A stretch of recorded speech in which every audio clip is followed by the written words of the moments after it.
Un homme inquiet s'enfuyait d'un entrepôt après que son informateur l'ait laissé tomber. Il était censé être seul à cette réunion, mais au lieu de cela, il a amené toute une bande avec lui. 4 gars ont été tués lors de cette réunion. Un autre fut grièvement blessé et capturé par l'ennemi. Il s'est assis et a saigné. À ce moment-là, un homme s'approcha de lui. Il sourit à Max parce qu'il fondit en larmes. L'homme pensait que le Yakuza devait être sévère et calme et ne pas le harceler comme ça. Le bandit a attrapé l'homme par la tête et a commencé à lui cogner la tête contre le sol en béton. L'homme souhaitait savoir si son adversaire était prêt à mourir. Il pensait qu'il n'y avait plus de place pour les Yakuza au Japon.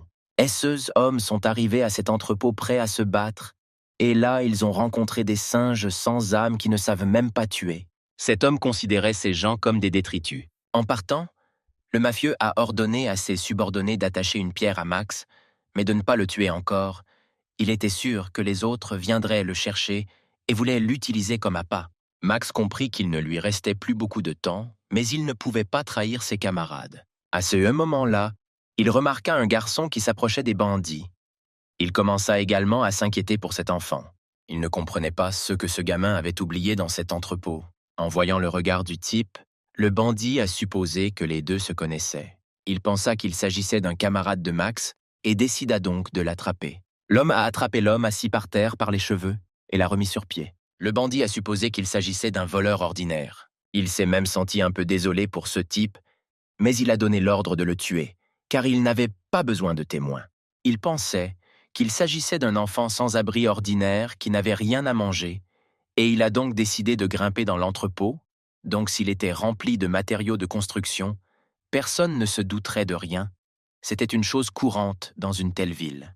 Le bandit ne comprenait pas pourquoi ce gamin des rues avait des chaussures sans lacets. Il était quelque peu confus, mais a quand même ordonné à son acolyte de tuer ce type. Mais pendant qu'il donnait cet ordre, Alex échappa tranquillement aux mains tenaces de l'homme. Le bandit était confus. Il ne comprenait pas comment cet enfant parvenait à le tromper si intelligemment. Le garçon n'était pas perdu et se précipita dans le combat. Il était si rapide que les bandits n'ont pas pu le capturer. Se faufilant derrière l'un d'eux, il sauta dessus et entreprit de le neutraliser. Les bandits de cet homme étaient confus, car ils n'avaient même pas remarqué quand cet homme avait réussi à s'approcher de leur camarade. Ils furent tous surpris par les mouvements rapides d'Alex. Et à ce moment-là, il sortit de sa poche le pistolet du bandit et ouvrit le feu sur les autres.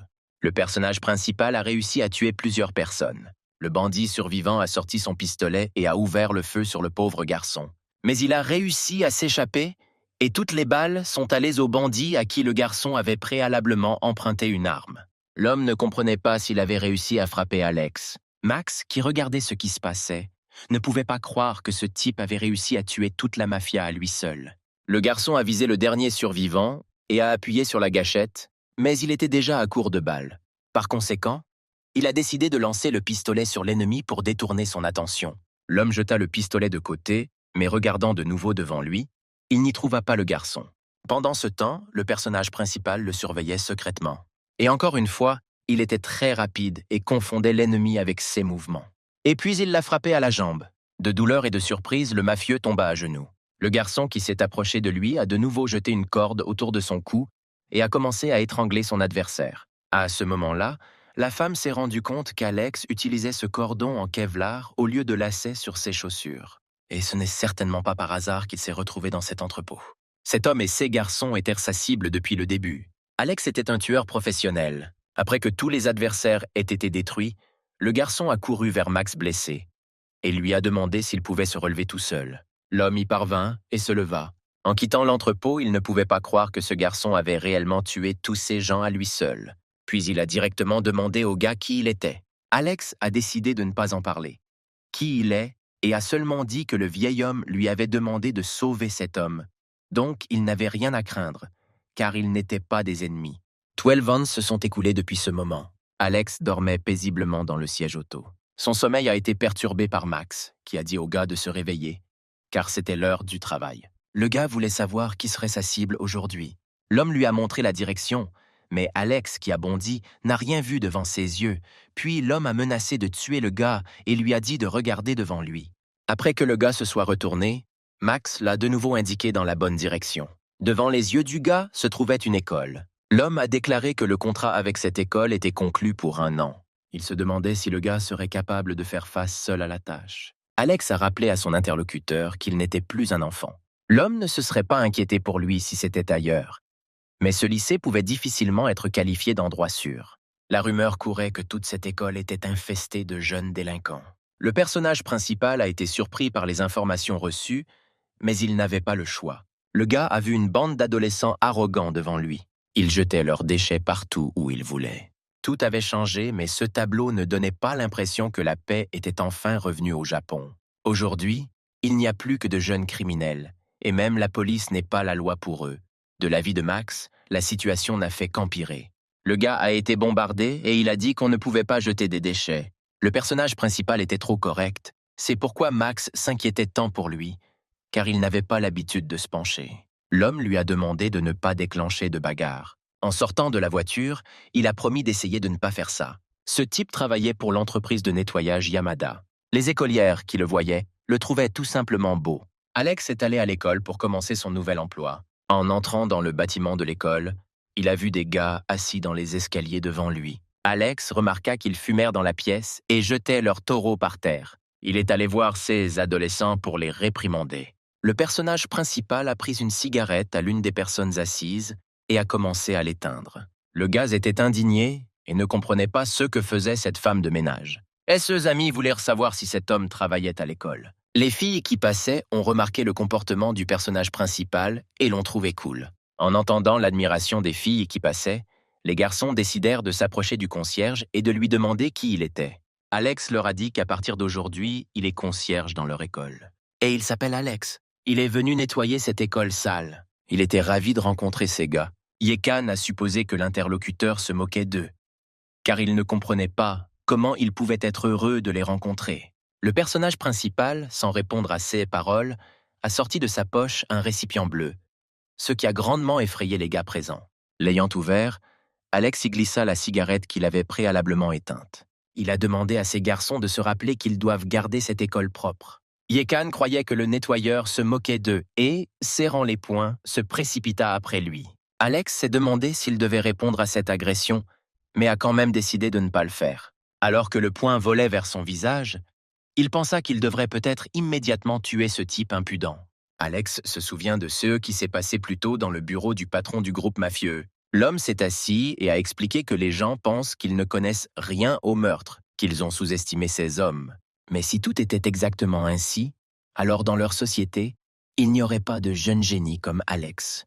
Il était inhumain, de sang-froid et antisocial. L'homme savait que les personnes nées dans des conditions défavorables sont toujours rejetées par la société. Elles ne peuvent pas trouver leur place dans le monde ordinaire. Alex s'est donc parfaitement adapté à la vie dans le noir. Dès son plus jeune âge, il a appris à tuer comme personne d'autre. Grâce à ses mains, il peut toujours se nourrir. L'homme croyait que ce type aurait toujours un travail. Après avoir réfléchi à tout cela, il informa son peuple qu'il était obligé de tous les dissoudre. Il a parlé de la façon dont la société a changé et qu'il n'y a pas de place pour le meurtre dans le monde moderne. Et donc il a simplement décidé d'esquiver le coup de ce tyran. Les camarades de Yekan n'ont pas compris ce qui arrivait à leur ami et lui ont dit de mieux viser. Le gars était indigné et leur a dit de se taire. Il pensait que son adversaire avait juste de la chance. Il a continué ses tentatives pour frapper le personnage principal, mais il a esquivé adroitement, ayant une vaste expérience derrière lui. L'attaquant était sûr que tôt ou tard, il serait encore capable de frapper son adversaire. Les gars regardaient ce qui se passait de côté et ne comprenaient pas comment le nettoyeur parvenait à éviter les coups avec une telle facilité. Yehan était très épuisé par cette compétition. De fatigue, il se pencha et un paquet de cigarettes tomba de sa poche. Alex l'a ramassé calmement et a suggéré que c'était une poubelle. Il a regardé son adversaire et a dit que les déchets appartiennent à la poubelle. Ceux qui regardèrent depuis les coulisses pensaient qu'Alex était cool et ne croyèrent pas qu'il était concierge. Rick les a traités d'idiots et a suggéré qu'ils avaient simplement peur de cet homme. Il s'est approché du personnage principal et l'a attrapé par le t-shirt. Alex ne s'attendait pas à ce qu'aucune de ces personnes ait le courage de se comporter de cette façon. Il avait certainement une expérience dans les arts martiaux. Rick a dit au gars de ne pas devenir arrogant simplement parce qu'il avait réussi à esquiver plusieurs coups d'un menu fretin. Comme Alex était nouveau dans cet endroit, le gars a décidé de lui parler des règles locales. Il s'en fichait que son interlocuteur soit déjà adulte. Rick a promis de l'écraser s'il grimpait sur lui et ses gars. Il a dit au personnage principal de ramper sous le banc et de ne pas en sortir. Alex se demandait si ce type allait le battre. Après tout, il avait laissé cet homme l'attraper et ne pouvait pas croire qu'après cela, il partirait comme ça. Après avoir dit cela, Alex attrapa le gars par l'épaule. Rick fut surpris par une telle impudence de son interlocuteur. Un enseignant qui marchait dans le couloir a accidentellement surpris une conversation entre deux écolières. Ils parlèrent d'Alex, le considérant comme un gars cool et beau avec une voix agréable. D'après son apparence, il était difficile de dire qu'il était plus âgé qu'eux. Les filles voulèrent savoir s'il resterait dans leur école. Ayant entendu dire qu'il était plus âgé qu'eux, le professeur réfléchit à qui il pouvait désigner. Elle pensait que le nouveau concierge était déjà à l'école. Les filles se méfièrent du fait qu'il s'implique avec Rick et sa bande, car ces gars pourraient le renvoyer de l'école. L'un des élèves, remarquant le professeur devant elle, s'est précipité vers elle, l'appelant Amichka et lui demandant de l'aide. Mais la jeune fille lui a dit de s'adresser au professeur comme prévu, d'arrêter de parler de quoi que ce soit et d'aller en classe. Les filles ont promis d'y réfléchir et se sont éloignées d'elle. L'enseignante poursuivit son chemin dans le couloir, pensant que Rick était déjà allé trop loin. Il intimide les autres enfants et les adultes ne peuvent rien y faire. Tous les professeurs ont simplement fermé les yeux sur son comportement, et cette fille aussi avait peur de lui. Ces pensées furent interrompues par la voix d'un écolier qui rapporta qu'une bagarre avait lieu dans les escaliers. Et puis cette enseignante a décidé qu'elle devait être courageuse et arrêter ce qui se passait. Lorsqu'elle s'est approchée de l'endroit indiqué, une foule d'étudiants s'y était déjà rassemblée. Elle a exigé que Rick arrête maintenant. Cependant, après s'être faufilée dans la foule, la jeune fille fut très surprise. Toute la bande de ce voyou gisait par terre. Elle ne pouvait pas comprendre ce qui s'était passé là-bas. En la regardant, le personnage principal a supposé qu'elle était enseignante et a interrogé la jeune fille à ce sujet. Il a dit qu'il avait décidé de jouer un peu avec ses élèves et s'est excusé auprès de la fille pour cela. Le gars a dit qu'il n'avait pas brandi ses poings, ni frappé aucun de ses gars et qu'il pensait donc que tout devrait bien se passer. La jeune fille réfléchit un instant et informa Alex de son licenciement. Le personnage principal ne s'attendait pas à une telle tournure des événements. Mais ensuite, elle a dit qu'elle plaisantait et a promis de raconter tous les détails un peu plus tard. La jeune fille aperçut une porte devant elle et y entra. C'est dans la chambre du concierge qu'elle a emmené Alex pour lui faire visiter les lieux. Il regarda autour de lui et appela cet endroit son refuge. Le professeur fut surpris qu'il appelle cette pièce ainsi. Et le gars s'est excusé auprès d'elle du fait qu'elle devait tout lui montrer. C'est juste que quand il a trouvé un travail, ils ont promis de tout lui montrer sur place. Donc il ne savait absolument rien de cette école. Mais la jeune fille lui a dit de ne pas s'inquiéter. Après tout, il était nouveau. Elle trouvait étrange que l'école ne lui fournisse pas de guide lors de son premier jour de travail.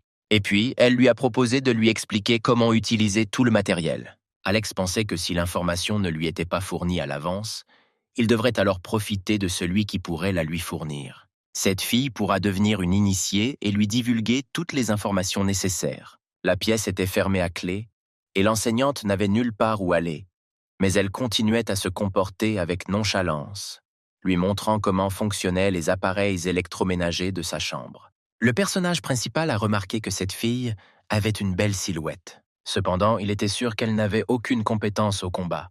Elle est si gentille avec la personne qu'elle rencontre pour la première fois qu'Alex avait besoin de voir si elle se révélerait être une informatrice.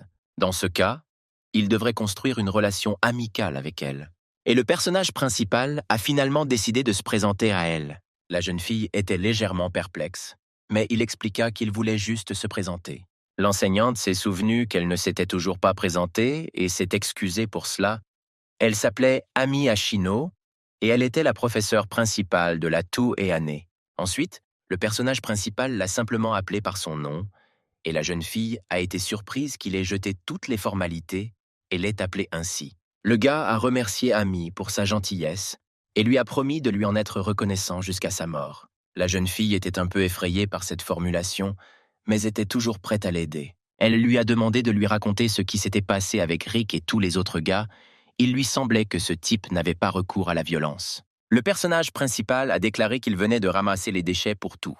Ami n'a pas tout de suite compris ce qu'il entendait par détritus. Et puis, Alex a décidé de sortir son récipient dans lequel il avait mis les mégots. Le gars était surpris que ces gars fument dans l'enceinte de l'école. L'enseignante lui a présenté ses excuses, mais il n'a pas compris de quoi elle s'excusait. La jeune fille ne savait pas par où commencer. Elle ne voulait pas du tout être impolie, mais elle a quand même décidé de dire à Alex que dans cette école, elle ne devrait pas trop se démarquer. Elle pensait qu'Alex avait de la chance cette fois, mais parmi les lycéens, il y avait des gars bien plus dangereux. Après cela, elle a dit au revoir au gars en lui disant qu'elle avait encore une leçon. Le personnage principal s'est rendu compte qu'il lui serait assez difficile de se lier d'amitié avec tout le monde. Après l'incident, les gars de la classe se sont moqués de Rick. Ils ne comprenèrent pas comment il avait pu perdre face au nouveau concierge. Toute l'école était déjà au courant de ce qui s'était passé. Rick était bouleversé et a demandé à son camarade de classe de se taire. Eric a continué à se moquer de lui et lui a demandé de ne pas être si bouleversé, car sinon ce deuxième année le plus fort pourrait être traité de pleurnicheur. Les filles considéraient ces garçons comme de vrais barbares, car ils se battaient constamment pour un titre. Choco Heroes pensait que c'était précisément pour cela qu'ils étaient si impopulaires. Eric lui a dit de se taire. Il pensait que les filles n'étaient pas censées les comprendre. Le gars a remarqué comment ses camarades de classe discutaient du nouveau concierge. Le traitant de beau, l'un d'eux pensait qu'il savait bien se battre. Les filles croyaient que leurs camarades de classe n'avaient aucune chance, car il avait réussi à les vaincre sans leur porter un seul coup. Un de ses camarades de classe a demandé si Anna avait vu ce beau mec. Cependant, la fille ne l'a pas vu, et elle se demandait s'il était vraiment si cool. Ses camarades de classe ont rapporté qu'il ressemblait à une véritable idole. Dans ce cas, Anna était sûre qu'ils se rencontreraient certainement bientôt. Les filles ont réalisé qu'elles commençaient à discuter trop souvent de ce type. Elles ont été surprises qu'Anna n'ait même pas haussé un sourcil lorsqu'elle a entendu parler de lui. Très probablement, elle s'est comportée de cette façon parce qu'elle était déjà habituée à traîner avec de beaux mecs. L'un des gars pensait que les filles parlaient trop de ce type. Et Eric ne comprenait pas pourquoi il trouvait le concierge beau, car il était sûr que c'était un vieil homme. Eric pensait qu'à ce rythme, son camarade de classe allait bientôt perdre toute sa réputation. Il se demandait combien de temps Rick allait laisser ce type faire ce qu'il voulait.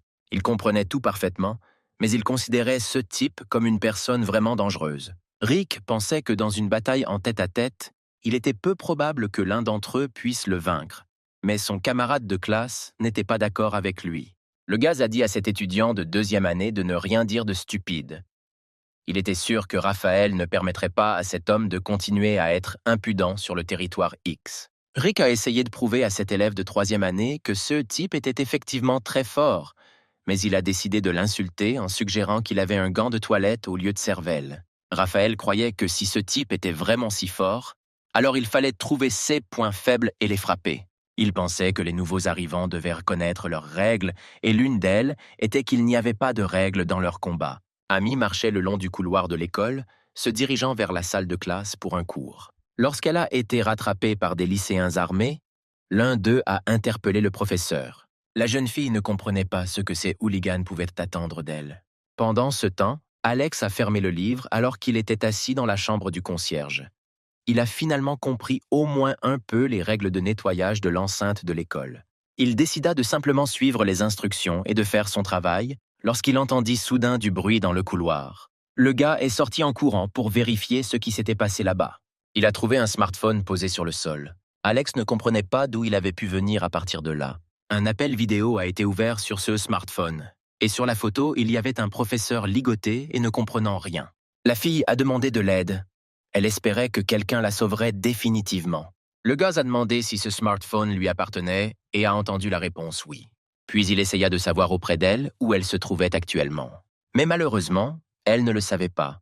Elle savait seulement que les étudiants de deuxième année l'avaient fait. L'un des gars a tourné la caméra vers lui et a dit que le jeu avait commencé et qu'il s'appelait Trouver le professeur caché. Le temps du personnage principal était limité.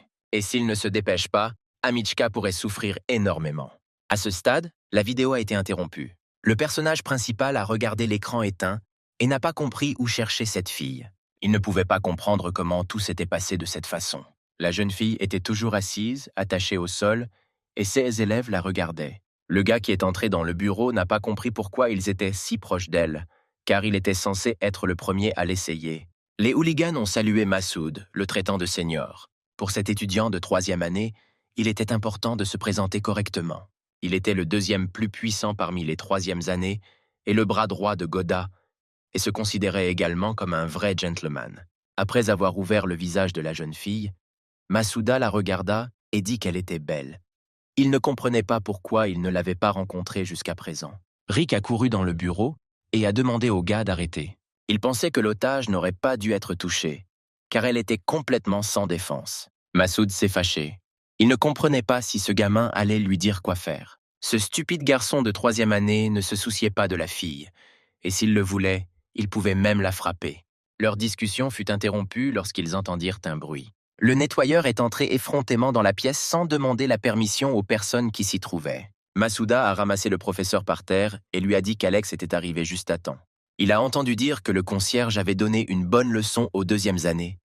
Mais s'il fait maintenant ne serait-ce qu'un faux pas, alors la femme qui se tient devant l'intimidateur aura de gros problèmes.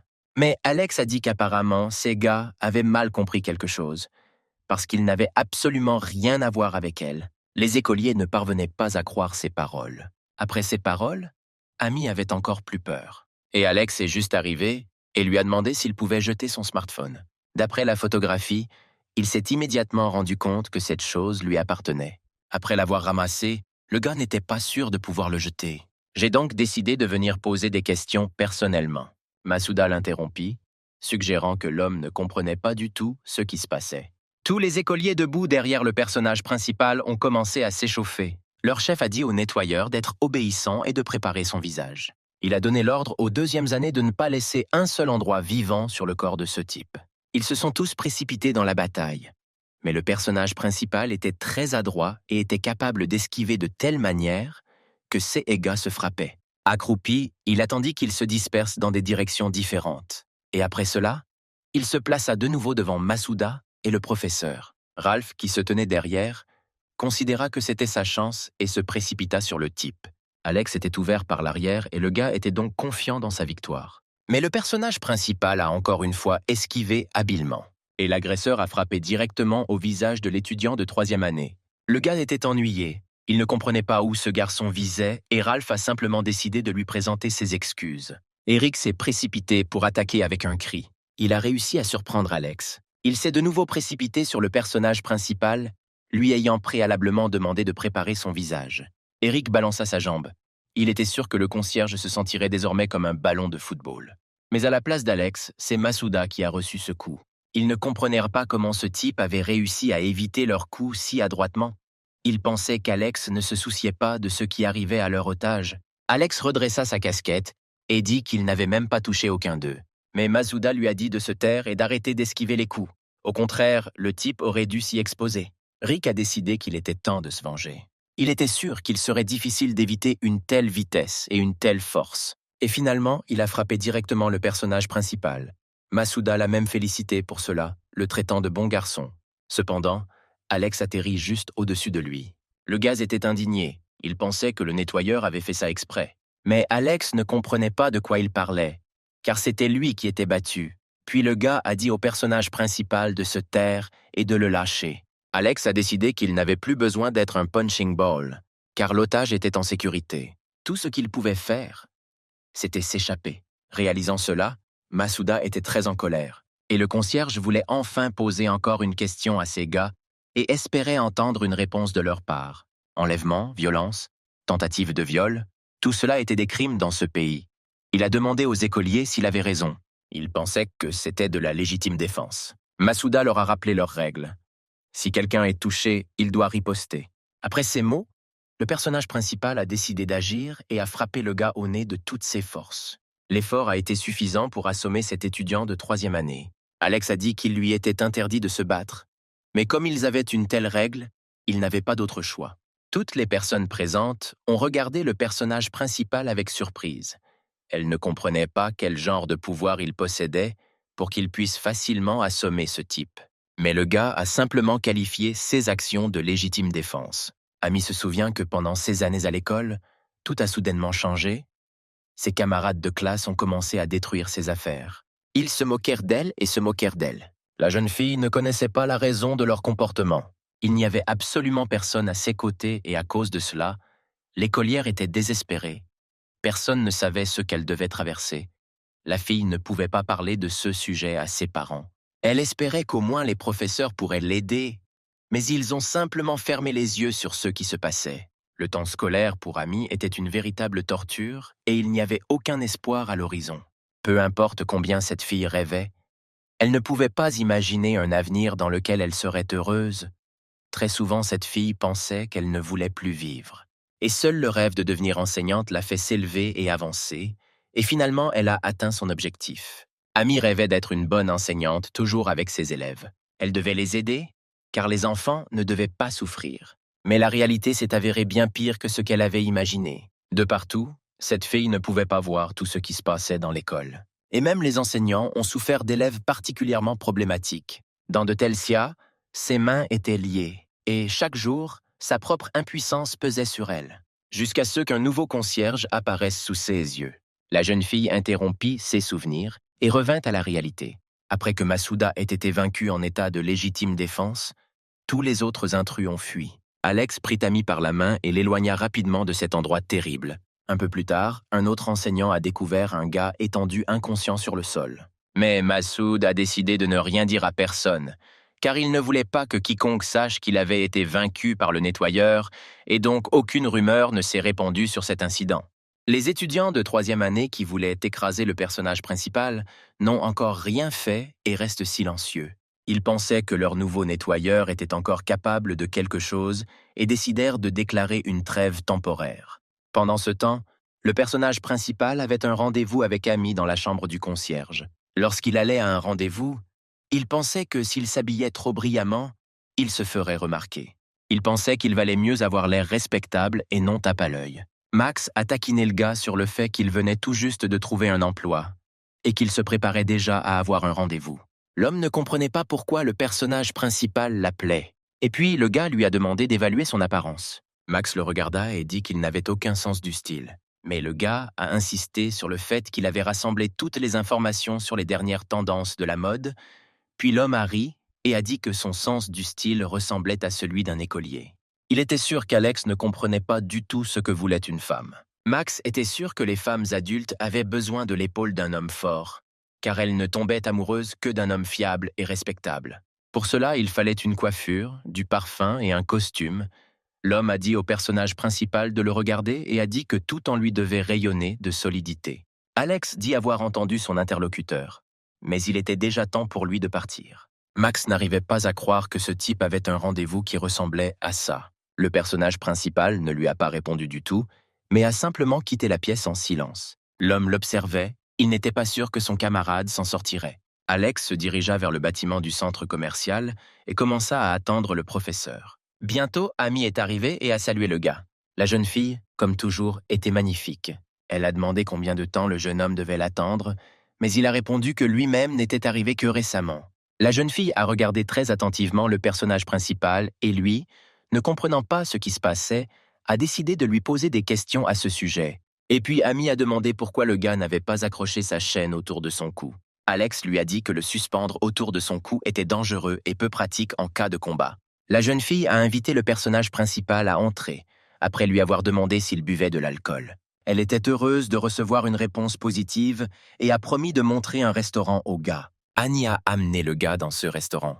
En remerciement de l'avoir sauvé, le professeur a décidé de lui offrir une friandise. Elle s'apprêtait déjà à faire frire de la viande. Mais le personnage principal l'a arrêté en lui disant qu'il ferait la friture. Amy était légèrement embarrassée et a dit que sa phrase semblait un peu ambiguë. Malgré cela, il a quand même décidé de se lancer dans la cuisson de la viande. Il l'a immédiatement disposée en rangée égale juste au-dessus des braises, et un agréable arôme de viande frite est rapidement apparu dans la pièce. Amy n'en croyait pas ses yeux et supposait qu'Alex était un pro dans ce domaine. Et il a commencé à expliquer que, s'ils sont mal cuits, d'épais morceaux de bœuf marbré peuvent être durs et immangeables. Cependant, si vous comprenez la nature de la viande et tenez compte de la direction des fibres, elle sera certainement douce et savoureuse. Et puis Amy pourra profiter du goût riche du bœuf marbré. Alex prit un des morceaux et le tendit à sa compagne, l'invitant à l'essayer. Amy a été surprise que le personnage principal en sache autant sur la cuisson de la viande. Le gars a répondu que dans son travail précédent, il devait comprendre la viande, mais il pensait qu'il la coupait et ne la mangeait pas. La jeune fille a pris un morceau de viande et était sur le point de l'essayer. Et le personnage principal lui a souhaité bon appétit. Elle l'a tellement aimé qu'elle est tout simplement tombée amoureuse de son goût. La jeune fille s'est rendue compte que la méthode de cuisson peut complètement changer le goût de la viande. Elle aimait encore plus cette viande avec de la bière et Alex lui suggéra d'en manger un autre morceau si elle l'aimait vraiment autant. La jeune fille a demandé à Alex si elle pouvait boire davantage ce jour-là. Il lui a donné le feu vert pour cette action en promettant de la ramener chez elle plus tard. Amy, un peu ivre, a demandé au personnage principal s'il avait une petite amie. Alex a répondu calmement qu'il n'en avait pas. La fille s'est levée d'un bond et s'est approchée de lui. Elle voulait savoir s'il lui avait dit la vérité, mais il a de nouveau répondu assez calmement qu'il n'avait pas de petite amie.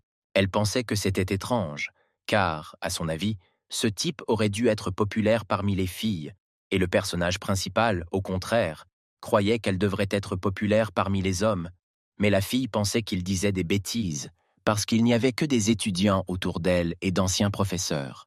Alex voulait savoir si elle s'intéressait aux hommes plus âgés ou, au contraire, aux plus jeunes, mais la jeune fille pensait que dans ce cas, il y aurait trop de différences. Et en général, Amy croyait que le professeur n'avait pas le temps d'aimer. Le personnage principal a regardé l'enseignante et s'est demandé si c'était le bon moment pour lui poser des questions sur l'école. Et pourtant, il a pris sa décision et a dit que si cela ne dérangeait pas son interlocuteur, alors il aimerait parler de l'école. Mais Amy ne pouvait rien lui dire de spécial à son sujet. Elle la considérait comme une école ordinaire comme les autres. Il y avait ceux qui intimidaient et ceux qui étaient intimidés. Et des adultes irresponsables ont fermé les yeux et n'ont absolument rien fait. La jeune fille ne pensait pas que tout devait rester ainsi, mais elle ne pouvait rien y faire. Elle se considérait tout aussi pathétique. Amy ne comprenait pas pourquoi les choses ne se passaient pas comme elle le souhaitait. L'interlocuteur a décidé de lui remonter le moral et a dit qu'il n'allait pas mieux non plus. Il a déclaré qu'il avait récemment commencé à travailler comme nettoyeur et qu'il ne connaissait même pas la règle de légitime défense. La jeune fille décida de lui parler un peu de légitime défense. Elle pensait qu'elle n'aurait pas dû aller trop loin. Alex a demandé avec indignation s'il l'avait trop sollicité. Mais la jeune fille, sans répondre à sa question, a déclaré que malgré cela, elle lui était reconnaissante de l'avoir sauvé. Elle aimait que le personnage principal apaise les étudiants presque sans recourir à la force. La jeune fille l'admirait sincèrement. Amy pensait que si elle était aussi forte que lui, elle serait certainement capable de tout changer. Elle se demandait comment Alex avait appris tout cela. Alex a déclaré que tout cela était dû à l'expérience de son emploi précédent, mais que de nombreuses entreprises du monde moderne n'acceptent pas la violence. Il a donc eu du mal à chercher un nouvel emploi. La jeune fille était intéressée par l'endroit où il travaillait auparavant, mais elle a décidé d'attendre un peu avec cette question. Elle décide de se rapprocher de son interlocuteur et lui dit qu'elle a une demande. La fille voulait qu'Alex lui enseigne. Le gars n'a pas tout de suite compris de quoi parlait son interlocuteur. Et puis elle a expliqué qu'elle voulait forcer ses gars à lui obéir sans violence. Alex pensait que cela pourrait être à son avantage, car il pourrait ainsi obtenir des informations d'elle plus efficacement. Ainsi, son informateur sera toujours à portée de main. Il a donc décidé d'accepter, et Amy en était incroyablement heureuse. Ensuite, le personnage principal a annoncé qu'il avait une condition. Cela a alarmé la jeune fille, et elle a voulu savoir de quelles conditions il parlait. Et puis, il a expliqué qu'Amy devrait lui raconter tout ce qui se passait à l'école. La jeune fille a été surprise que cette condition soit si simple, mais Alex a dit qu'il était très important pour lui de savoir ce qui se passait autour de lui. Amy a facilement accepté sa condition et a proposé d'échanger des contacts. Elle était très heureuse d'avoir obtenu le numéro d'Alex. Alex a indiqué qu'il avait désormais jusqu'à tout contact dans son répertoire téléphonique. La jeune fille a été surprise d'être deuxième, ce qui suggère que quelqu'un de la famille était le premier. Le personnage principal pensait que le frère pourrait bien correspondre à la description de la famille. Amy supposait qu'il parlait de son frère aîné et pensait qu'Alex vivait une situation difficile dans sa famille. Elle a remercié le gars d'avoir accepté de l'aider et lui a dit qu'elle compterait désormais sur lui. Lorsqu'ils quittèrent le restaurant, Alex demanda à la jeune fille de s'approcher de lui, mais elle ne comprit pas ce qui s'était passé. Il passa son bras autour de la taille de la jeune fille et l'inclina légèrement. Il lui a ensuite touché le ventre et Amy lui a demandé de la laisser partir. Après avoir laissé partir la fille, Alex lui a présenté ses excuses. Il sentit les bons abdominaux d'Amy et supposa qu'elle s'entraînait beaucoup. Elle était un peu confuse par cette question et a dit qu'elle était à un âge où il est facile de prendre du poids, et c'est pourquoi elle fait de l'exercice et va au gymnase.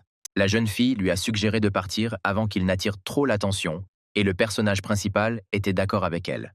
Amy regarda soudain les gens qui marchaient devant eux. Alex a supposé qu'elle avait vu ses amis. Le professeur a dit que c'était une élève de sa classe, puis le gars a pensé qu'elle marchait avec son père. Mais la fille voulait vérifier si cette fille n'était pas impliquée dans quelque chose de grave. Et elle a invité Alex à les suivre un peu. Il ne s'y est pas opposé. Et puis ils se sont lancés à la poursuite de ces gens. Amy a commencé à se cacher dans divers abris. Alex a dit à la fille qu'elle ne devrait pas se cacher comme ça, mais qu'elle devrait simplement marcher tranquillement. La jeune fille ne comprenait pas pourquoi il pensait cela. Le gars pensait que dans cet endroit bondé, il leur serait plus facile de se fondre dans la foule et que les comportements contre nature se démarqueraient trop. Amy a décidé que son interlocuteur avait raison. Le gars pensait qu'il ne fallait pas suivre directement ceux qui étaient poursuivis, mais plutôt le faire légèrement en diagonale. Si possible, il vaut mieux marcher sur le trottoir de l'autre côté de la rue. Ce couple a dû tout faire pour que les personnes poursuivies ne découvrent pas leurs intentions. Puisque leur cible était l'étudiante Amy, qui pouvait la reconnaître, alors dans ce cas, ils devraient prétendre qu'ils vaquaient à leurs occupations et n'avaient pas remarqué cette fille et l'homme qui l'accompagnait. La jeune fille a remarqué qu'Alex en savait beaucoup sur le sujet de la persécution. Le gars a expliqué qu'il avait déjà dû faire cela dans son travail. La fille pensait qu'il pourrait travailler comme détective, mais elle a décidé qu'il valait mieux qu'il ne se laisse pas distraire. Alors Alex lui a demandé de ne pas s'inquiéter, car il était sûr qu'il ne les perdrait probablement pas. Ils remarquèrent que l'homme serrait la jeune fille dans ses bras, et cela les alarma. Amy pensait que ce câlin ne ressemblait pas du tout à celui de son père, et son compagnon a suggéré que les deux pourraient ressortir ensemble. La fille a supposé que cet homme était son sugar daddy. Le personnage principal n'a pas compris le sens de ce mot et a demandé à nouveau à la fille. Elle a expliqué que c'est le nom donné à un homme avec qui ils sortent et couchent uniquement pour de l'argent. Pensant qu'il s'agissait d'un travail à temps partiel, le personnage principal a félicité la jeune fille, mais l'enseignant a estimé qu'il n'y avait aucune raison de la féliciter. Amy n'arrivait pas à comprendre tout cela, car cette fille était une bonne élève avec de bonnes notes. Et sa famille était ordinaire, moyenne. Alex a dit que les gens ne sont pas toujours ceux qu'ils semblent être. Et puis les poursuivants ont remarqué comment ces deux-là se sont retournés quelque part. Amy était très excitée. Elle ne comprenait pas où les deux allaient. Les personnages principaux se tenaient au milieu de la rue et regardaient autour d'eux. Soudain, ils entendirent la voix d'une fille criant qu'ils n'étaient pas d'accord sur ce point. Elle a rappelé à l'homme qu'il avait dit qu'ils dînèrent seulement, et il espérait qu'elle avait déjà tout compris. Il a continué à la persuader, lui disant qu'il le ferait rapidement. L'enseignant s'est précipité au secours de la jeune fille et lui a demandé ce que faisait cet homme.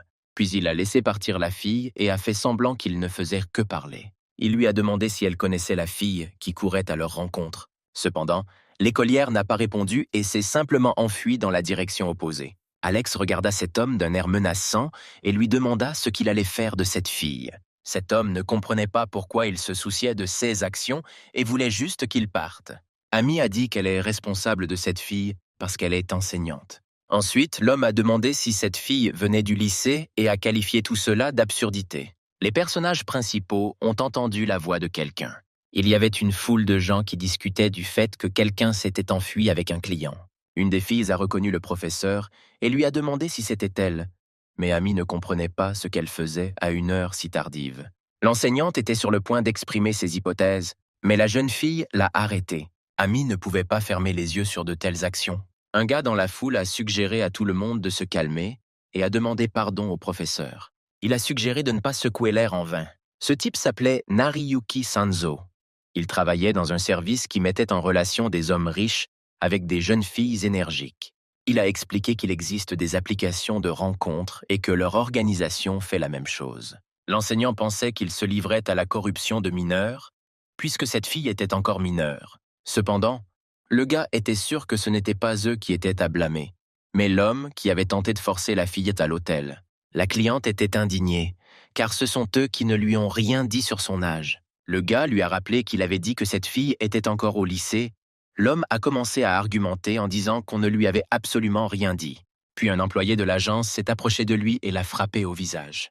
Il a insisté sur le fait qu'il avait prévenu le vieux Book. Attrapant l'homme tombé du cou par la peau du cou, le gars s'est de nouveau excusé auprès des personnages principaux et a promis d'emmener ce client à la police. Amy voulait les arrêter, mais Alex, la prenant par l'épaule, lui dit que même si tout cela semblait très suspect, il n'avait aucune preuve. Le professeur a été obligé d'être d'accord avec lui. Le lendemain, à l'école, les enfants discutèrent de ce qui s'était passé. Anna n'a pas compris que leur professeur et concierge avaient oublié cet endroit, suggéra l'une des écolières, qu'ils cherchaient un love hotel. Cependant, Anna ne considérait pas le professeur Oshino comme une telle personne. Elle a décidé de changer de sujet et a déclaré qu'hier, elle avait regardé l'émission sur Rotive et qu'elle voulait acheter les mêmes produits cosmétiques de la revue, mais les filles pensaient que cela la rendrait plus laide. Ils croyaient que différents produits cosmétiques conviennent à différentes personnes et qu'une personne devrait utiliser ce qui lui convient. Mais Anna devait être une beauté avec tous les produits cosmétiques. Rosie a remarqué la fille de l'hôtel hier et s'est approchée d'elle pour savoir si Amichka l'avait appelée chez elle après l'école. Elle a averti son camarade de classe de ne rien dire au professeur. Effrayée, Angie ne savait pas comment se comporter. En partant, Rosie espérait que son camarade de classe l'avait entendu. Le gars qui regardait ce qui se passait pensait que cette fille l'ennuyait vraiment. Alex était sur le point de commencer à nettoyer. Et je pensais que pendant les récréations, il y avait trop de monde dans les couloirs. Alors j'ai décidé de commencer loin des salles de classe. Il était sur le point de commencer à travailler lorsqu'il entendit une voix qui lui demandait de tout lui donner. Le deuxième homme a insisté sur le fait que c'était tout ce qu'il avait. Sears Breeze provenait des toilettes des femmes et le gars a ensuite décidé de vérifier ce qui s'y passait. Il y trouva plusieurs étudiants. L'une d'elles a déclaré que son interlocutrice lui offrait des sous. Elle ne comprenait pas pourquoi cette fille ne pouvait pas l'accompagner à l'hôtel. Angie a rappelé qu'il n'était pas d'accord de cette manière, mais son interlocuteur était convaincu que les souhaits du client faisaient loi. Peu importe ce que Rosie disait, la fille ne pensait pas que c'était juste. Anna voulait savoir qui regardait son camarade de classe. Elle croyait que sa camarade de classe elle-même avait décidé de se lancer dans cette entreprise. Anna a déclaré qu'elle n'était pas l'assistante de la jeune fille, car on lui avait simplement demandé de jouer le rôle de médiatrice. Elle détestait ces gens-là, ces non-professionnels qui ne pouvaient jamais terminer ce qu'ils avaient y commencé. Les filles qui se tenaient derrière Anna pensaient qu'elle était impitoyable. Sans entendre ses amis chuchoter, Anna a rappelé à sa camarade de classe que ses tâches consistaient notamment à serrer dans ses bras des adultes stupides mais riches et à gagner beaucoup d'argent en échange. Et puis ce fut le tour de Rosie, qui dut faire chanter un riche client pour avoir peloté une mineure. Rosie considérait leur groupe comme des professionnels et a donc demandé à sa camarade de classe de faire son travail de manière professionnelle. Après avoir écouté tous les arguments, Angie était d'accord avec eux. Les filles étaient satisfaites de sa réponse, mais il leur restait encore une tâche importante. Rosie a dit aux collègues fautifs de rester immobiles et de ne pas bouger. Elle allait verser de l'eau sur la fille directement dans les toilettes. En ouvrant le robinet, elle aspergea la jeune fille d'eau froide de la tête aux pieds. Anna pensait que Rosie était allée trop loin avec cette idée, mais elle considérait cela comme nécessaire. Car si Angie attrapait un rhume et quittait les cours plus tôt, elle n'aurait pas à rencontrer Amichka. Ils furent interrompus par une voix masculine qui rapporta la situation. Que cette fille n'a pas besoin d'aller voir le professeur de toute façon. Le gars leur a dit qu'il avait filmé tout l'incident avec son téléphone. Ce type était Alex, qui avait l'intention de transmettre cette vidéo. Rosie était indignée par son comportement. Elle ne comprenait pas pourquoi cet homme entrait dans les toilettes des femmes. Pour cela, elle a traité le nettoyeur de pervers qui devrait avoir honte de son comportement. Cependant, le personnage principal n'a pas compris ce qu'il y avait de honteux dans son comportement. Après tout, il est venu aux toilettes dans un seul but, faire son travail. Les filles pensaient qu'il était parti et pensaient qu'elles devraient simplement partir. En partant, Rosie a promis de lancer le yakuza sur le gars si quelque chose de leur conversation revenait soudainement. Après avoir entendu cela, le personnage principal pensa que les yakuza restaient toujours dans leur pays. Pendant ce temps, les yakuza vivaient une nouvelle vie. L'ancien patron du clan Yamada était désormais président de l'entreprise de nettoyage Yamada. Il discutait dans son bureau avec un homme qui lui suggérait d'utiliser les yakuza comme garde du corps des stars, mais l'homme ne pouvait pas imaginer une telle chose. Le patron pensait que, du fait qu'il n'y avait pas d'Internet auparavant et que toutes les transactions louches étaient assez faciles à cacher. Aujourd'hui, avec la moindre fausse déclaration, il est facile d'inciter à la haine et à des débats houleux. Il pensait que sans les informations connues de l'ancien Yakuza sur Rutive, il n'y aurait pas eu un si grand nombre de révélations. Il trouvait drôle que le Japon soit devenu si rapidement un pays pacifique. Le patron a déclaré que son entreprise était désormais officiellement enregistrée et qu'il pensait qu'il restait peu de Yakuza ordinaires dans leur pays. Le jeune homme a remercié le président de l'entreprise pour sa coopération, car grâce à lui, il a appris beaucoup de nouvelles informations. Après que les filles aient quitté les toilettes de l'école, Alex a commencé ses fonctions. Angie a décidé d'essayer de sécher ses vêtements en les accrochant au mur des toilettes. En partant, le gaz a pensé que les Yakuza étaient peut-être encore à flot, mais il était trop tôt pour en parler. D'ailleurs, à ce moment-là, ce n'était pas si important. Il était bien plus important de comprendre ce qui se passait dans cette école. Ses pensées furent interrompues par une fille qui le remercia de lui avoir prêté la veste. Le jeune homme lui a demandé de quelle classe elle venait et a promis d'essayer de lui apporter des vêtements de rechange. Angie était encore plus bouleversée qu'avant, disant qu'elle n'avait pas de vêtements de rechange avec elle et qu'en plus, elle n'avait nulle part où aller.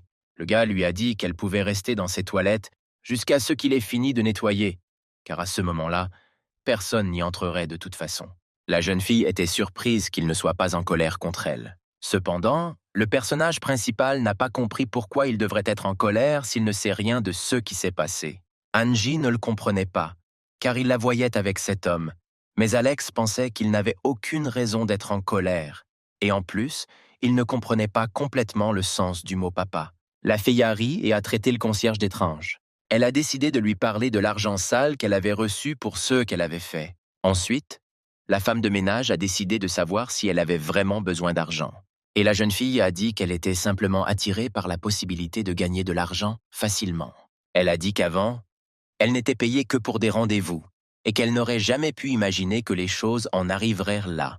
Le personnage principal se tenait juste devant elle et lui disait que si elle voulait partager ses problèmes, elle pouvait tout lui dire. Angie ne comprenait pas depuis quand la consultation fait partie du travail d'un nettoyeur. Mais Alex pensait que la sécurité des étudiants était directement liée à la propreté de l'établissement, et son travail consiste à le soutenir. Il croyait qu'il était de sa responsabilité de créer un environnement dans lequel il serait plus facile de maintenir la propreté. Angie ne savait pas de quoi d'autre elle pouvait parler avec cette personne, et a décidé de parler du fait qu'elle était dans un club d'art, et qu'après avoir obtenu son diplôme, elle voulait aller dans une école d'art.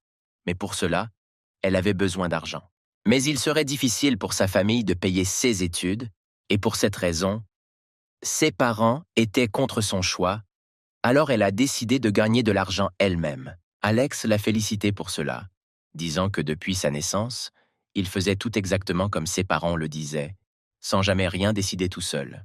Cependant, l'écolière pensait qu'elle n'avait rien fait qui méritait des éloges. Le gars a reconnu qu'elle avait choisi une voie dégoûtante, mais lui a conseillé de ne pas abandonner son rêve et de simplement trouver un autre moyen de le réaliser. La collégienne lui était très reconnaissante pour ses mots de soutien, mais elle ne savait pas quoi faire maintenant de toute cette situation. Après tout, si elle quitte ce travail, les filles appelleront leurs amis. Angie avait très peur de ce qu'ils pourraient lui faire. Après avoir écouté cette fille, le personnage principal a décidé de s'occuper de cette affaire, et en même temps avec les amis des camarades de classe d'Anzi. Après avoir fini le ménage, Alex est allé dans sa chambre et y a invité Amy. Il a décidé de partager les informations qu'il avait obtenues avec l'enseignant. La jeune fille a estimé qu'elle aurait dû écouter son élève et s'en est excusée auprès de son interlocuteur. Alex croyait que tout s'était passé pour le mieux. Il n'était pas sûr que la jeune fille aurait décidé de dire toute la vérité à son professeur. La jeune fille était d'accord avec lui, mais elle souhaitait savoir si Angie avait décidé de quitter cette entreprise. Amy était très heureuse d'apprendre que la jeune fille allait trouver un travail décent à temps partiel. Alex pensait qu'il devait faire quelque chose à propos de cette affaire, car s'il continuait à rester les bras croisés, d'autres victimes pourraient apparaître. Le professeur était d'accord avec cela. Le concierge s'est souvenu qu'Amy voulait parler à l'étudiant, même qui avait déclenché tout cela. Mais la fille a dit qu'elle ne venait tout simplement pas la voir après les cours. Elle pensait qu'elle devrait simplement l'appeler et parler de tout directement. Mais Alex croyait que de cette façon, il ne pourrait rien changer. De plus, il croyait que s'il s'occupait de cette fille, ces gars mettraient simplement une autre écolière à sa place. À son avis, de telles organisations étaient comme des araignées ou d'autres insectes. Si une jambe était arrachée, il serait toujours capable d'avancer. Afin de les achever, vous devez les frapper dans le corps. Amy trouvait cette comparaison assez étrange, et le concierge ne comprenait pas comment il pouvait se rapprocher du centre de l'organisation.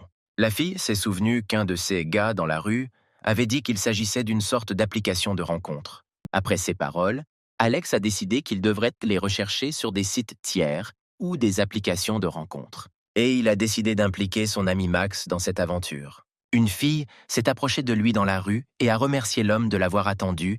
Elle l'a appelé oncle et lui a dit qu'il était cool. Elle a admis à l'homme qu'il était son type. Max était heureux d'entendre cela et a promis de lui montrer comment fonctionnent les vrais rendez-vous pour adultes. Cette fille était contente d'être venue à ce rendez-vous. Elle était si naïve et stupide qu'elle ne comprenait rien du tout à ce qui se passait autour d'elle. Max pensait que les enfants modernes sont très stupides. Un peu plus tard, Alex a rencontré au Fight Club un gars qui avait déjà parlé avec le président de l'entreprise de nettoyage. Max, qui est entré dans le député, a demandé si son ami se battait également à cet endroit. Il s'intéressait également à qui était cet homme à lunettes à côté de lui.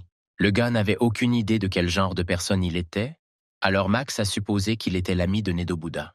Alex était plus intéressé par CE, qui était arrivé aux vêtements de son ami, mais sans répondre, il a demandé pourquoi le gars s'habillait comme ça. Le gars a dit qu'il avait besoin de 16 vêtements pour pénétrer. Le jeune homme à lunettes a demandé pourquoi Alex ne lui avait pas immédiatement dit que ces vêtements étaient nécessaires spécifiquement à cet effet.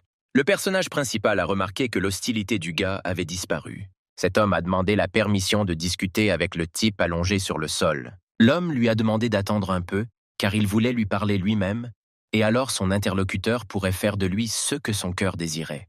Niklas n'avait rien contre ces conditions et laissa son interlocuteur aller de l'avant.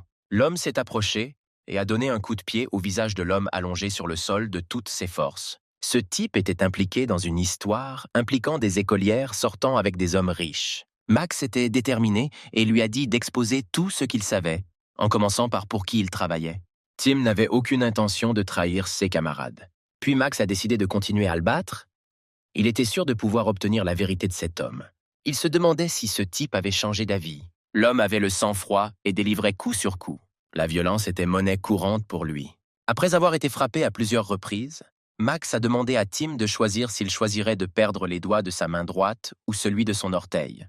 En regardant cet homme, le type battu a réalisé ce qu'étaient réellement les Yakuza. Il était clair pour Max que ces gars-là avaient relancé toute cette affaire eux-mêmes, sans la permission d'en haut. Ils s'intéressaient à l'endroit où se cachait Midorikai. Tim a insisté sur le fait qu'il ne pouvait rien dire, sinon il serait tué. Max a continué à appuyer et a dit au gars de choisir un doigt pour commencer. Après cela, Tim a réalisé le sérieux des intentions de cet homme. Il a dit qu'ils étaient basés dans une ferme en dehors de la ville. En apparence, c'était une ferme ordinaire qui n'attirait pas l'attention. Max a demandé à Alex c'est eux qu'il prévoyait de faire ensuite, et il a répondu que son objectif était de dissimuler l'affaire avec des sugar daddies. L'homme en a conclu que son ami souhaitait rester dans cet endroit particulier. Comme ils avaient déjà fini, Niklas demanda la permission de s'occuper du reste. Max n'a finalement pas pu se retenir et a demandé au gars, à lunettes, qui il était. Il a répondu que pour le moment, il n'était définitivement pas leur ennemi. Max se souvenait du dicton « L'ennemi de mon ennemi ». Mon ami et petit ami étaient d'accord avec lui. Niklas a donné des autocollants aux enfants et leur a demandé de les coller à des endroits visibles. Il leur a ensuite demandé de sortir par l'entrée principale, car il était sûr qu'il ne serait pas possible de le faire par l'entrée arrière. Max a dit au revoir au gars avec des lunettes et lui a demandé de nettoyer après elle. Les membres du gang de mineurs considéraient Niklas comme immortel. Ils ne comprenaient pas ce qu'il pouvait leur faire seul. Il sourit et traita les personnes présentes d'idiots à la tête vide. Il ne pouvait pas croire que ces gens pensaient qu'il était venu ici seul. Angie a eu très peur quand elle a vu autant de combattants dehors. Mais le personnage principal a expliqué que cet autocollant était nécessaire pour pouvoir partir en toute sécurité. Niklas, resté dans la salle, a commencé à disperser les gars présents. Rosie, qui était tombée au sol, ne comprenait pas ce qu'il faisait, car elle pensait qu'il ne dérangeait personne du tout. Niklas a suggéré que si elle connaît Midorikai, alors peut-être qu'elle est familière avec les chats et les chips. Il souhaitait savoir si la fille en avait entendu parler. Mais la jeune fille n'en avait pas entendu parler. Le gars était sûr que c'était elle qui avait commencé ce gâchis. Cependant, la jeune fille a insisté pour qu'Anna fasse tout. Elle a expliqué en détail à sa camarade de classe ce qu'elle devait faire. Anna était très en colère que son amie se soit effondrée si rapidement. Niklas s'est approché et a frappé Rosie au visage. La jeune fille ne comprenait pas pourquoi elle avait reçu ce coup. Le gars était sûr qu'elle mentait et c'était elle qui avait lancé cette affaire. Rosie fondit en larmes. Elle essayait de prouver que ce n'était pas vraiment son idée. Mais ce type ne se souciait pas de savoir lequel d'entre eux avait fait cela. Il a décidé dès le début qu'il frapperait cette fille en particulier au visage. Rosie ne comprenait pas pourquoi cet homme l'avait choisi pour la battre. Et puis Nicholas a qualifié Anna de beauté qu'il ne pouvait pas battre, mais son interlocuteur était laide à son avis. Cela dit, il frappa à nouveau la jeune fille. Après que la jeune fille se soit évanouie, il a regardé Anna et lui a dit que quelque chose d'autre l'attendait. Nicholas pensait que cette écolière pourrait devenir l'un des meilleurs produits. Par conséquent, il devait être plus prudent avec elle afin de ne pas briser cette fille. Finalement, la situation avec le Sugar Daddy dans laquelle Angie était impliquée a été résolue grâce à Alex et son aîné. La police a perquisitionné le bar karaoké où était basée toute cette entreprise. Plusieurs personnes ont même été arrêtées. Mais parmi elles, il n'y avait pas un seul élève de l'école où travaillait Amy. Mais personne n'a revu Rosie et Anna depuis ce moment. L'école a inscrit les filles sur la liste des personnes recherchées et maintenant la police les recherche. Mais Amy était toujours inquiète pour leur sécurité. Le professeur remarqua qu'Angie avait enfin trouvé de nouveaux amis. L'une des filles a montré à ses amis des billets pour un concert de Spade qu'elle a réussi à obtenir. Angie réfléchit au nom de ce groupe. Elle n'avait jamais entendu parler de ces gars-là auparavant. Les filles ont été surprises que leur ami ne sache rien de ce groupe, malgré le fait qu'il s'agisse du groupe d'idoles modernes le plus populaire. Ensuite, ils lui ont dit que l'un des membres de ce groupe, Shion, étudiait dans leur classe, mais que ce jour-là, il n'était pas venu en classe. Les filles étaient surprises qu'Angie ne sache pas vraiment tout cela. Les amis ont décidé de lui montrer sa photo et la jeune fille s'est très vite rappelé qu'elle avait effectivement vu ce type. Ashley ne le considérait pas comme très sociable, car il était très difficile de l'approcher, malgré le fait qu'ils étudiaient dans la même classe. Pour cette raison, les filles ont supposé qu'il n'avait pas noué de relation avec ses fans. Ashley a décidé de demander à son amie qui elle aimait et Lizzie a répondu que c'était bien Picasso. Elle pensait qu'il avait un tatouage sympa. Les filles lui ont demandé si elle aimait les tatouages. Lizzie pensait que les tatouages étaient très cool et elle a donc décidé de découvrir ce qu'Angie pensait d'eux. La jeune fille réfléchit un instant et commença à dessiner quelque chose dans son cahier. Elle a montré son dessin à ses amis et leur a demandé si de tels tatouages étaient envisagés. Les filles ont remarqué que de tels tatouages sont réservés aux Yakuza et qu'ils ne sont pas considérés comme à la mode. Ils ont suggéré que s'il restait quelqu'un avec un tel tatouage, il s'agissait probablement d'un vieil homme. Angie n'a pas pu se retenir et a dit que son âge n'était pas du tout important pour elle. Les filles n'ont pas immédiatement compris ce que voulait dire leur amie, et Ashley a conclu qu'elle aimait les hommes calmes et mûrs, derrière lesquels, comme derrière un mur de pierre. Eric a accidentellement entendu cette conversation. Il n'a pas compris de quel genre d'absurdité il parlait là, puis son ami lui a dit que ces filles prévoyèrent de conquérir les cœurs. Malgré cette explication, il n'a toujours pas compris l'essence de leur conversation. Puis Ralph lui a expliqué plus en détail ce qu'il pensait sur la façon de gagner le cœur d'un homme adulte. Eric ne pouvait pas comprendre qui il voulait gagner. Ralph a suggéré que CE pourrait être leur concierge. Eric n'en revenait pas, et alors son ami, se disant maître de l'amour, lui promit de lui donner des conseils. Les gars se moquaient de lui demandant s'il avait déjà eu une petite amie. Il considérait leur amie comme vierge. Mais il leur a dit de se taire, car contrairement à ces deux-là, il avait une expérience amoureuse. Ralph a parlé d'avoir une petite amie à l'école primaire. Remarquant les regards de ses amis, il leur demanda de ne pas le regarder ainsi. Ce type croyait que le secret de l'amour était très simple et qu'il résidait dans un contact constant. L'amour est une promenade constante et une communication constante. Rick pensait que leur ami disait des choses évidentes, mais malgré cela, Eric décida de prendre note de ses propos. La pause déjeuner commença et tout le monde se dirigea vers la salle à manger. Eric s'est approché de ses camarades de classe assis à table et a invité Ashley à passer du temps avec lui après les cours, mais elle a refusé sans hésiter une minute. Remarquant son air perplexe, la jeune fille lui expliqua que le tournoi aurait bientôt lieu et qu'elle avait beaucoup à faire dans son entourage. Eric s'est rendu compte qu'il avait complètement oublié son club d'athlétisme et l'a invité à la voir après le club. Sans donner de réponse, Ashley a demandé pourquoi le gars avait quitté le club de football, mais Eric n'a pas compris ce que cela avait à voir avec leur conversation. La jeune fille lui a demandé d'arrêter de fréquenter toutes sortes de délinquants, car il était son ami d'enfance, et à cause de son comportement, il la regardait bizarrement. Eric s'est mis en colère parce qu'elle a commencé à lui faire la leçon. Il pensait qu'elle ne se souciait pas de savoir à qui il parlait. En se levant de table, Ashley a décidé de quitter la salle à manger, mais en partant, elle a dit que ce type pouvait communiquer avec qui il voulait. En colère contre son comportement, Le gars a juré et a donné un coup de pied dans une chaise voisine. Après les cours, Ashley est allée au club d'athlétisme. Elle a étudié très dur. Le gars qui a gardé le temps l'a félicité en disant qu'elle avait eu un très bon résultat. Et Ashley a ri et a dit que la prochaine fois, elle courait en dernier. Eric regardait ce qui se passait de côté. Il savait qu'Ashley aurait bientôt fini et s'il l'attendait un peu, ils passeraient certainement du temps ensemble. En attendant, il entendit des bruits étranges et décida d'aller voir ce qui se passait là-bas. En regardant au coin de la rue, il a vu le personnage principal avec Amy. La fille ne comprenait pas pourquoi il devrait refaire ça à l'école, et Alex a insisté en disant que faire ça le matin et le soir n'était pas suffisant. Alex a demandé si c'était sa première fois, mais la fille a répondu qu'elle s'était entraînée, mais que c'était il y a trop longtemps, et que son corps ne s'en souvenait pas. Eric ne comprenait pas ce que ces deux-là faisaient à l'école. Il décida donc de regarder à nouveau au coin de la rue. Il a vu les deux sur des monocycles et a entendu le professeur s'inquiéter que quelqu'un puisse les surprendre en train de le faire. Incapable de le supporter, l'écolier sortit de sa cachette et demanda ce qu'ils faisaient là. Le professeur a dit que ce n'était pas du tout ce qu'il pensait, mais Eric n'en avait aucune idée. Alex a dit qu'il s'entraînait et a invité le gars à les rejoindre. Il pensait qu'Eric avait un assez bon tir et donc cet entraînement pourrait lui être utile. Le gars ne comprenait pas pourquoi le personnage principal était devenu si amical, car c'était lui qu'il essayait de battre. Mais le concierge pensait qu'il n'était jamais trop tard pour commencer à se faire des amis. Son maître croyait qu'il valait mieux s'entendre avec les gens que de flatter et de se lancer directement dans la bagarre. L'écolier pensait que le concierge mentait, car il agite lui-même parfois les poings, mais Alex a expliqué qu'il ne le faisait que dans les séances où cela était nécessaire.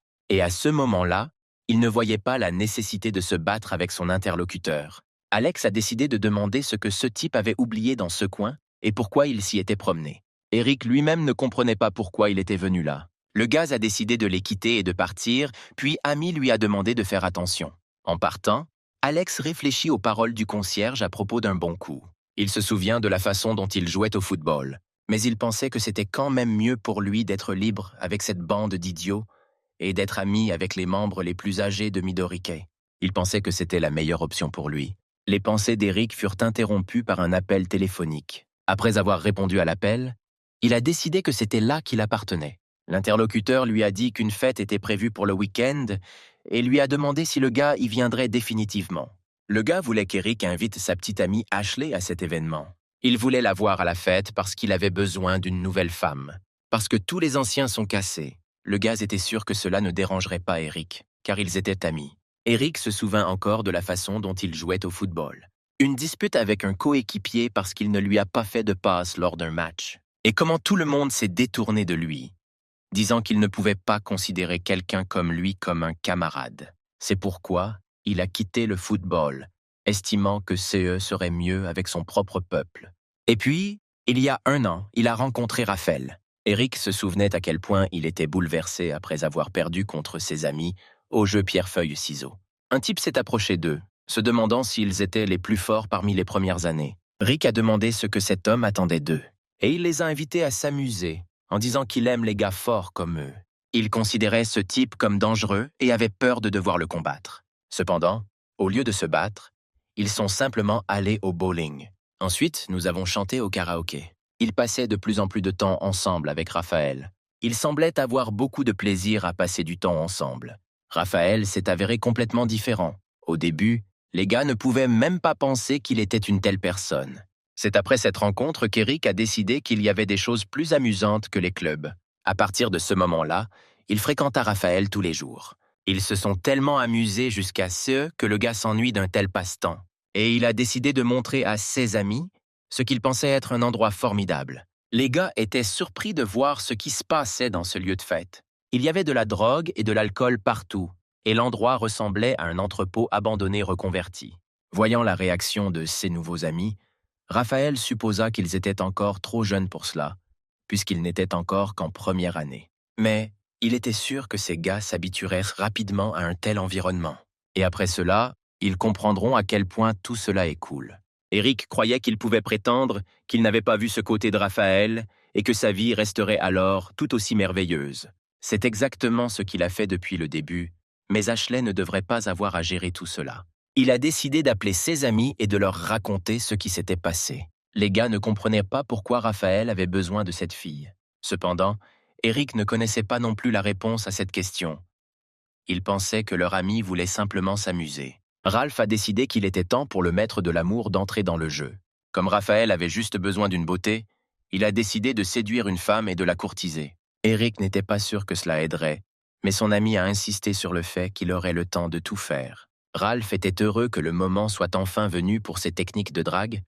Il n'entendit pas les tentatives de son ami pour lui expliquer la raison pour laquelle il ne pourrait pas changer de fille si facilement. Le lendemain à l'école, Angie se rendit dans la chambre du concierge.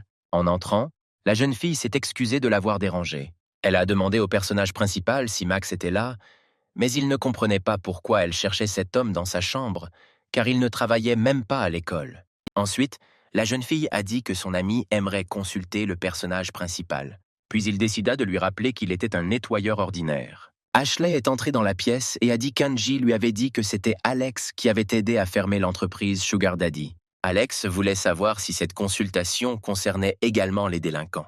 C'était exactement le cas, mais la jeune fille ne savait pas exactement par où commencer. Elle pensait qu'Eric et les autres garçons de leur classe se comportaient de manière très étrange ces derniers temps.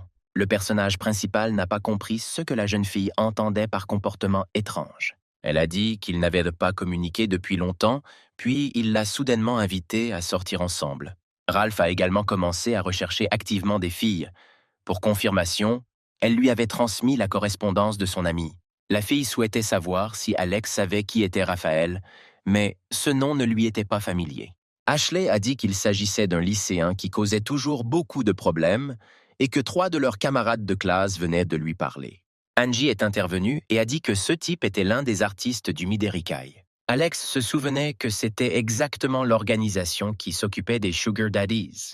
Les filles craignaient que si elles n'intervenaient pas maintenant, il ne soit trop tard. Après avoir écouté les filles, Alex leur a demandé ce qu'elles attendirent de lui. Ashley voulait vraiment qu'il l'aide à nettoyer cette école. Le personnage principal a facilement accepté de le faire, puisque cette situation affecte directement la propreté de l'école.